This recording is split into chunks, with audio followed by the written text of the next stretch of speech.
থাক। আবার কে ফোন দিল? হ্যালো। লিটু ভাই, তোমার বোনের তো তোমার বোন জামাই এত পরিমাণ মারছে, এত পরিমাণ নির্যাতন করছে যে তোমার বোনের নিয়ে এখন আমার হাসপাতালে যাওয়া লাগবে। তুমি যে জায়গায় থাকো তাড়াতাড়ি কিছু টাকা পয়সা নিয়ে তুমি হাসপাতালে তাড়াতাড়ি আসো, তোমার বোনের অবস্থা খুব খারাপ। কি? ওই হারামির বাচ্চার এত বড় সাহস আমার বোনের গায়ে হাত তুলে? ওরা আমি এইভাবে ছাড়া দিব? ওরা আমি জেলের ঘানি টানা ছাড়বো? আমি ওরা ছাড়বো না। ও আমার বোনের গায়ে হাত তুলছে তাই না?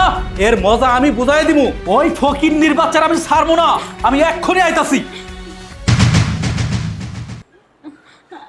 আমার আর মারো না। আরে না না, আমি তোর গায়ে হাত তোলার জন্য আবার ফেরত আসি নাই। আমি এটা কি করতেছিলাম? আমি আমার যখন বোনের কথা শুনলাম আমার বোনের গায়ে টর্চার করছে, আমার মাথা ঠিক ছিল না। আমি আমার বোনের জন্য সুইটা যাইতেছিলাম, কিন্তু